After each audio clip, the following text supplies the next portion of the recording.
Good morning, Bears. Glad to see so many of you joining us today on this fine December 7th, 2018, the anniversary of quite a day for this country. I'm so happy to have everybody join me for this remembrance of Pearl Harbor, the attack on Pearl Harbor back in 1941. This is the 77th anniversary of that day, and I was over at my office at the base locally here, the Air Guard base, the other day, and I happened to dig into some of the files I had, and I had this one little article, which I'm going to pull up here for part of today's show and share with you. This one article I had, just trying to get all set here. This one article had talk a little bit about two guys that were chaplain assistants over in Hawaii at that time, on Oahu.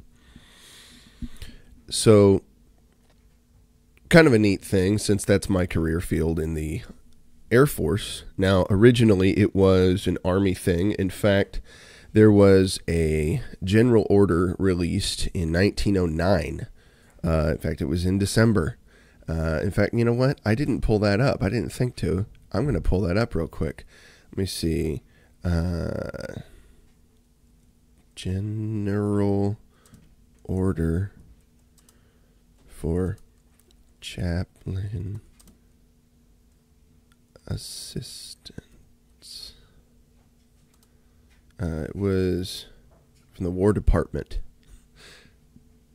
Back before we had the Department of Defense, we had the War Department. Let's see here. Yeah, this is the, what is it? I guess this would be the 99th year of chaplain assistancy. I guess it's saying it's the 100th, but let's see here. Yeah, I think I found the deal. So I'll pull this up. This is the U.S. Army, so I think it's fairly reputable. Let's see now.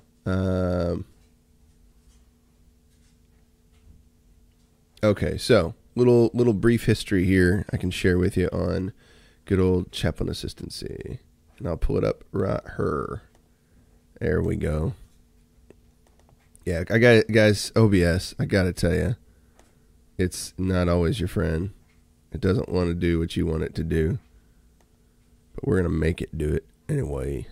Oh, you know what? I got to get rid of that window capture because it's garbage and create a new window capture. So yeah, I saw somebody in the comments say that you need to do a tutorial on this, and I 100% agree. I'm still figuring out how to do most of the stuff I do. It's literally just point and click, mess around, try to figure it out.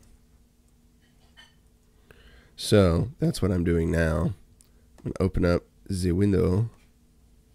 Bingo. Now it works. Okay, so let's send that out, and I'll show you what it is I'm talking about. So this is off of the Army.mil website. As early as 1866, the Army decided that a soldier found competent to teach common school subjects should be detailed to do so under the auspices of a local chaplain who often served as the schoolmaster. That meant that the assistant cared for the chaplain's official property, acted as his clerk, and helped with the educational, religious, and entertainment programs. The official military occupation specialty, or MOS, of chaplain assistant was established by General Orders Number 253. This is I've got this written up on my marker board on my wall at work. Bless you, dearest. Beautiful lady bear had a sneeze there. You're more than welcome. I had to tend to my beautiful lady bear sneeze. So yeah, it was the War Department in DC on 28th of December. It's my brother's birthday. Very cool.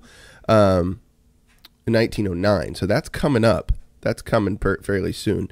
We're not quite there yet. But it said one enlisted man will be detailed on special duty by the commanding officer of any organization to which a chaplain is assigned for duty for the purpose of assisting the chaplain in the performance of his official duties. And so, let's say, although high moral character was required, there was no other prerequisites or generally recognized criteria for performance. That's very different today, let me tell you. And all branches of the services have their own form of assistance, in a sense, to the chaplain.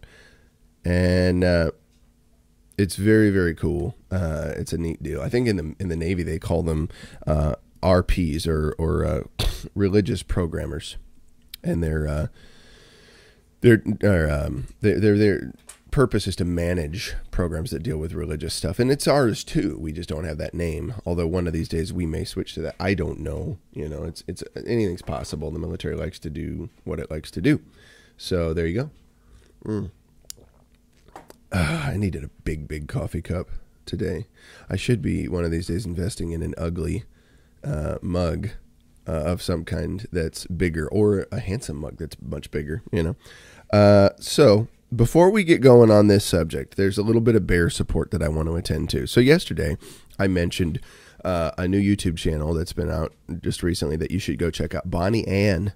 She's one of the bears, and she's got a channel that's mainly intended for a female audience, but it's pretty cool. I kind of scared her off at the end of yesterday's show because I started doing this avant-garde weird noise thing with some of my cymbals and flute and drums and stuff. So she got creeped out and left because it was pretty bizarre. But then I had the ghost of Chunkmas yet to come, who made an appearance briefly at the end of yesterday's show. So that was the reason for all those noises. But BonnieAnn, if you're out there, yeah, people go subscribe to her channel. She's pretty cool lady, and you should definitely check her out. She's a wife and a mom, and has got some good perspective on those kinds of things. So go check her out. Well, her show. Excuse me. I don't mean anything untoward by that. I just heard when I said, and I just said untoward as well. I'm getting old. So then there's another bear out there. Let me say the name right, and I'm gonna add this to the description. I just hadn't added it yet because I was working to get this other stuff up. Let's see here. Come on, cooperate. Here we go. So there's a bear some of you may know as Cansir Bear, CANSIR Bear. And his Twitter handle is BroncosFreak87, BroncosFreak 87. Whatever you can do to hook that particular bear up, you're definitely going to want to do that. He apparently is dealing with cancer.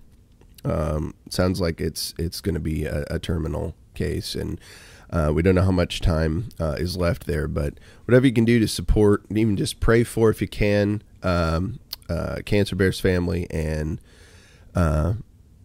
he's basically a loser Broncos fan. That's so messed up. Yeah, it sounds like Big Bear's Big Bear's given the validation on this one here, so it's not a prank or scam or anything. Like, it sounds like this person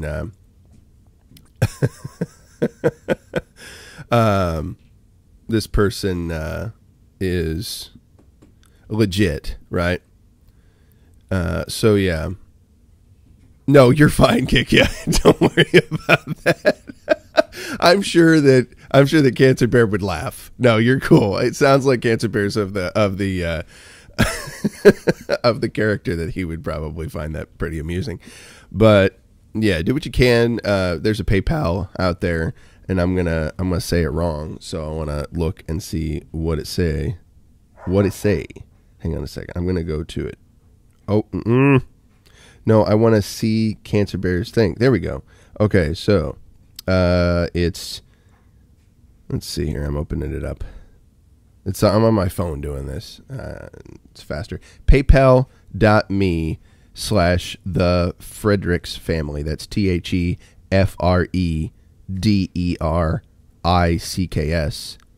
Family.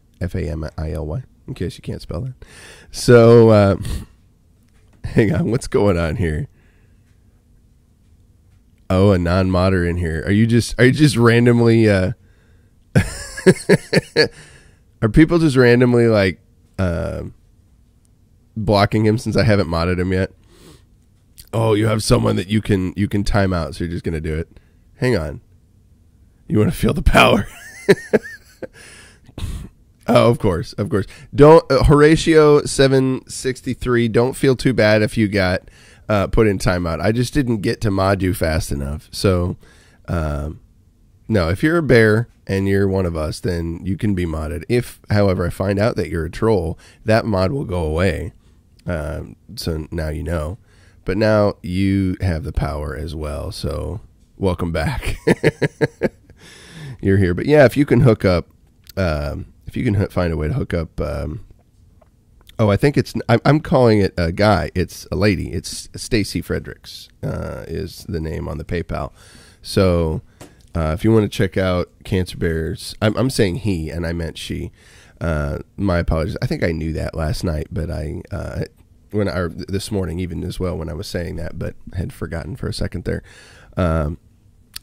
I'm a total chauvinist. I'll assume you're a dude. If for some reason I'm not seeing it right in front of my face. Like Old Bear. Old Bear is a lady, and I thought Old Bear was not a lady for the longest time. There's somebody else, Glamping. I thought you were a guy, so I'm just a jerk all around basically. So feel free to say so. Excuse me. At any rate, yeah, definitely hook up some bears. Horatius Bear. That's a good name. Yeah, you should adjust your Google account so that your name reads Horatius Bear. Hashtag BDB is a jerk. That can be the hashtag for this episode. Old Bear is young. That's funny. Yeah, everything's topsy-turvy here. It's all backwards around here. So let's see. Let's move on here. So we're going to talk about one of the most intense subjects, which is one of the biggest attacks. Somebody posted something here on this chat earlier, and I missed it. I saw it just for a brief second, but when I mentioned Pearl Harbor, one of you guys had all these stats up, and I was like, that's legit. That's awesome. Y'all were super quick with it, too. Okay, it was Dom. Dom posted that, and he said, 77 years ago today, Japan attacked Pearl Harbor. 2,403 Americans were killed and 1,178 wounded. Today, we hashtag honor them. Hashtag support our troops. Nice job, Don. That's what I meant to say. Hashtag. So that's absolutely right. He's got that stuff on point because it's Dom Tough. What up? So very cool. And we're gonna discuss a little bit about that today. This is the location of the ship that was sunk that day, or at least one of them, but I guess the more famous one, where you can actually go to this platform and walk over that area. As it's my understanding, even up to a month later, there were people trapped inside that ship, and they weren't able to extricate them. They could still hear people banging on walls or screaming like a month later. And there was no way to get to them, I guess, at the time. So a pretty harrowing deal. I used to listen to a radio show when I was a kid. It was called Adventures in Odyssey. So it was a Christian radio show that was on. It's still on, I think. You can still catch a lot of it. I don't know if it's new episodes or if they're just running reruns, but I listened to this like crazy. It was a guy named Mr. John Avery Whitaker, and he owned a soda ice cream shop in a small little town. And he was a Christian guy, and he would be kind of like this grandfathery figure that had, good life advice and stuff for kids that frequented the ice cream parlor.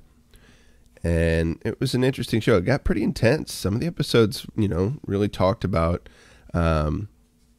some heavier subjects, and I think not only did they talk about Pearl Harbor, which I think is fitting. I remember there was a Pearl Harbor episode that really got into some of these details, some of the more harrowing details, which I was like, wow, this is for kids. But they're like, no, it's meant for the whole family to get around.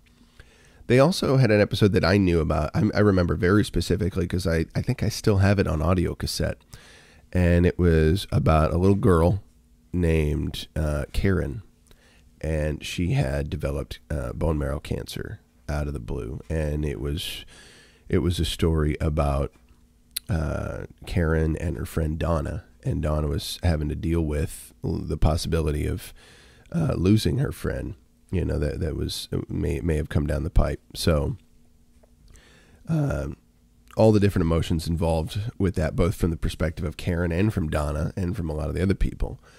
You know, it's like, how do kids deal with that kind of stuff, you know? But they do. And they're strong, you know, they make it through. And it was neat to see that with a Christian perspective. So the show delved into some deep stuff, was my point. No, Mr. Whitaker was far from that. No, that's not Mr. Whitaker, Roy Bear. Mr. Whitaker was actually the upstanding citizen in town, though he had some different experiences in his past that were really cool. They got into like, spy stuff and different weird things that would go on. You had to go internationally to deal with mysteries that happened on the show. I mean, it got pretty deep over the years. But yeah, Adventures in Odyssey, check that one out. And there's a Pearl Harbor episode on there at one point that I vaguely remember. I should know more about it. Kiki, that's amazing. I haven't been to Hawaii ever. So yes, exactly. At this point, I'd be hard pressed to want to go. Maybe if I stayed away from the main city areas, but I know Crowder did a bit, or he did a little expose over there about how socialist a lot of Hawaii has become. It's pretty sad. Yeah, I'd love to go. It sounds beautiful. I've had friends that have gone out there. It sounds like it'd be amazing. But let's see. So we're talking about you haven't even been seeing my face this whole time, just the ship. So yeah, this is gonna be a really high class episode here. Doing great. Pearl Harbor. It was a pretty intense day. Let's change the mood here. Let's deal with the reality here. This is what was going on. These are some of the images of the battle that day, and it was certainly no joke. A lot of people lost their lives. You know, if not in battle, then they were stuck under some of these sunken ships and weren't able to be extricated. Yeah, some pretty horrific stuff went on battle-wise. But in the midst of that, I want to talk about a couple of people that were there that day. And I'm going to come to that here in a moment. So there's this article that I was able to pull up. And it says, let's see. There were chaplain assistants killed on December 7th in 1941. In addition to the more than 2,000 brave Americans lost in the attack on Pearl Harbor, 238 airmen and civilians assigned on Oahu at Hickam Field, Wheeler Field, and Bellows Field, as well as defense and radar sites on island, were killed on the December 7th, 1941 attacks. Now, this article, before I go forward, I want to give credit to the author. This little article was actually, let's see here. Who put this together? I had the name. It's on a website called thechaplainkit.com. So it's got different stories about, the online. It's basically the online chaplain museum, providing chaplain history, information, and resources. And you can check this out there. And it's just the story: chaplain assistants killed on 7 December 1941. I'll put the link in the description or in the comment section of the video. How about that? But it goes on to say, and I'm gonna post a picture up here in a moment. That day, on December 7th, Hickam Air Force Base had 2 chaplain assistants. Private First Class Joseph Big Joe Nellis, who I'm gonna bring up for you here, would be this character. There we go. Now it cooperates. Joseph Big Joe Nellis. That's our first guy to talk about. And let's see here. He was the Catholic chaplain's assistant, and he's known to have died when a bomb completely destroyed the base chapel on that day, on December 7th, while he was preparing the altar for Catholic Mass that Sunday morning. So, let's see here. Nellis, the Catholic chaplain assistant, had attended First Mass already, and he was getting the altar ready for second service when the bomb destroyed Hickam Chapel. which is where they were working at. And in a letter to his parents, the base chaplain, when the base chaplain wrote to this private's parents, he said, he noted that PFC Nellis had attended that mass just hours earlier, saying, "All I can tell you at this time is that he died at the altar itself as he was preparing it for second mass. So the poor lad was ready to meet his maker and received his reward for his death. Though indeed most sudden, it was not an unproved one. Joe was a splendid boy who did much for the Holy Mother Church while here, being untiring in his efforts to lead his fellow soldiers to God." So this is a pretty intense deal with that guy. There was another one that I think was a little more intense, if I remember this correctly. Let's get to. I can't even say that sometimes. Private Joseph Jedrizik. I'm probably butchering the name, and my apologies to him and his family. But this is Private Joe. This is the little Joe. Jedrizik. Jedrysyk.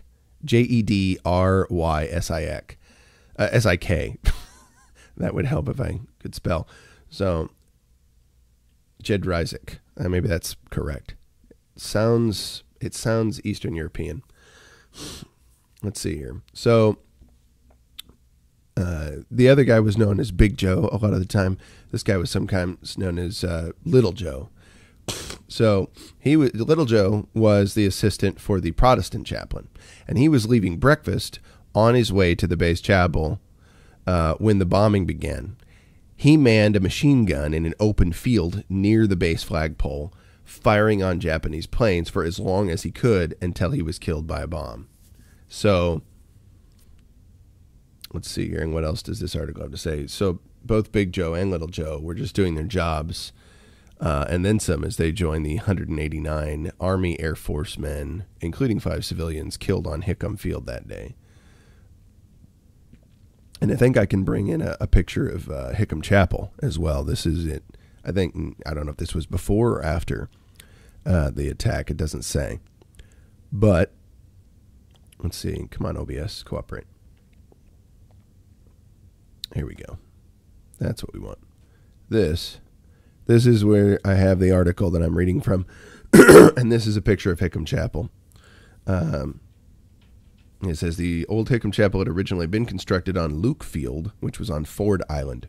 And during Hickam's construction, this chapel, along with many other facilities, was disassembled on Ford Island and ferried across Pearl Harbor to Hickam Field for reconstruction. So originally it hadn't been there. It had been reassembled over at this place and was fated to be destroyed that day. So it's kind of neat for me as a chaplain assistant to see some of this in depth and be able to share it with you guys. I think that's really cool. And that's not the image I was trying to go back to, but there's Big Joe, or there's Little Joe, and of course, Big Joe. So these were people in my own job field that paid with their lives on that day. And even though I'm not in a career field that's necessarily even though I'm not in a career field that's necessarily combat oriented, I could be easily involved in something like that if it ever needed to be, so it's kind of neat to see the legacy that this career field has to it. And it's a neat deal to be able to spend just a little bit of time and make mention of these gentlemen, and that they were there, at their posts, doing their duty up to the last moment. That's just kind of a neat deal to me. And I hope that, if I've got to go out at some point, praying that's not anytime soon, of course, I'm not looking forward to that, but I'm not, I remember a time when I was younger where I used to really wonder about death. I used to think about it often, like, how would that happen? What would that be like? It would be awful. And I don't look at it in the same way anymore. I don't overthink about it by any means, But there is a point, I think, as you grow up where you begin to consider your own mortality, I think, with a little more seriousness. And there's a point at which you develop an acceptance. And that acceptance is also joined with peace. Not that you're saying, all right, I'm done, but you're saying, I will be, and that is as it should be. I remember reading a book about George Washington years ago, and in the beginning, the book talks about George Washington having had his father pass away when he was still only a boy. But his father died at home. In fact, a lot of people's family members died at home, not in the hospital or some such thing like that. So it was interesting to me that he was exposed to death at a very young age. He was dealing with death very young. I've never actually watched a person pass, not in real life. I've never seen that happen. But I've seen videos of that, in various forms, either people just in the hospital or home passings or whatever the case may be, or, violent videos of that type of thing at times. But never in person. I've been to funerals. I've, seen people's bodies at times. I had a training while I was in a chaplain assistant school, where we went to a morgue and actually saw bodies of people there that were there. It was a teaching medical hospital, and this was the lab where the people would actually be able to see different bodies that were open to show different parts of the body, different organs and things like that, so they could understand anatomy more in depth. And so that was quite an experience. We actually had to put some sort of substance, I can't remember, was it like Vicks Vapor Rub or something under our lip here, or under our nose, so that we weren't being overwhelmed by the formaldehyde smell or any other smells that were in the lab. And yeah, I was just fascinated the entire time. It was amazing to see that. But it was also something that as I thought about it, should just be perfectly normal to me, in a sense. Like I shouldn't have any well, I think in the first instance, when you're more encountering death, there should be a little bit of a change or an emotional impact to that, but that you should get inoculated to that, because that is a part of life, in a sense. You will see life ending. That's going to be the deal. How do you face that? How do you deal with that? And the better you learn how to integrate that into your own life, the stronger you can be when those kinds of things happen. So you want to be able to feel. I'm not suggesting we should be zombies about this kind of thing, but it is, I think, important to be able to have mastery of your emotions as much as you're able. And when you can face the prospect of death with dignity, with resolve, I think it's a noble thing. It's a useful thing. I think it's noble because you are more useful when it's not a weakness to you. It doesn't draw you down into a depression. It's something that you just accept as part of this existence. And from my perspective, I think there's a joy associated with some of it. And let me make that clear. Not that I'm running to do it, because I still feel like I've got purpose here, plenty of it. But there's a bit of a joy from my perspective, because I've got somewhere to go afterward, as far as I'm concerned. And from my perspective as far as y'all are concerned too. But I'm excited about that. So yeah, the somber direction that took, but doesn't need to be. I get, I think, more encouraged to make those final moments whenever they arrive to be meaningful and to serve up to the last moment.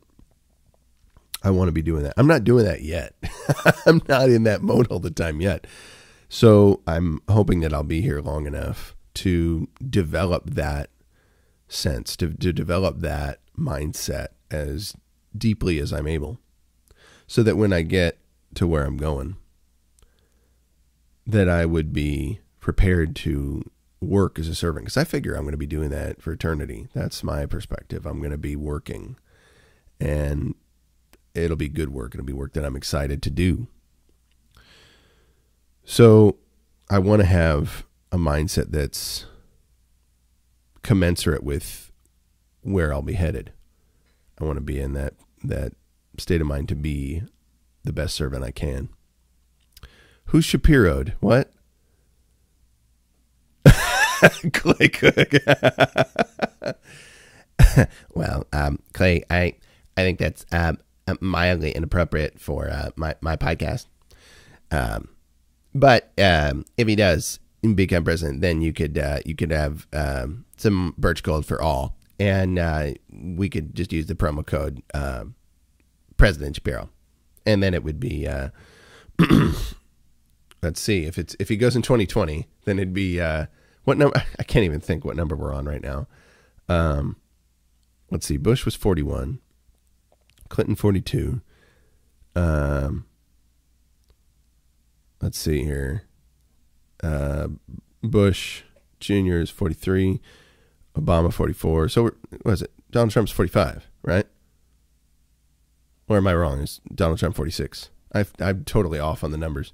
So Shapiro would be 46 or 47. I forget. If he got elected in 2020, then he'd be 46 or 47. No, I'm not talking about age. I'm talking about which president would he be. Trump is 45, so Shapiro would be 46. We'll get 46% off if we use promo code President Shapiro. Oh my goodness, that's pretty funny. Yeah, I had heard that. You're right, Roy Bear. I had heard that chant. Let's see here. All right, so let's see here. Pretty big day that I believe Dwight Eisenhower said would live in infamy. Was it Eisenhower that said it would live in infamy? I maybe have the wrong person. I could have sworn it was Eisenhower, but I'm probably wrong. Pearl Harbor, December 7th. And President 44. Yeah, I'm not in disagreement there. If you count Grover Cleveland twice. That's true. That's true. Let's see here.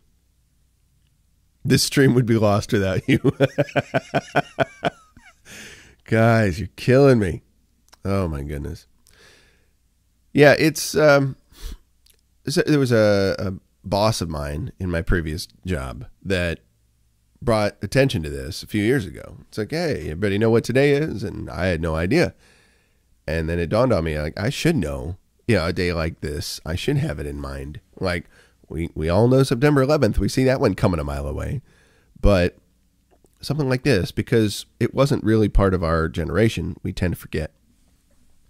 I think it's a worthwhile thing to stop and keep in mind. So I thought it was worthwhile to come and pay a little bit of homage to those people that paid a pretty tall order on our behalf and were part of my same career field. I think that's kind of a neat deal. It's cool to see where I've come from. FDR said it. Okay, thank you. See, I knew I was wrong.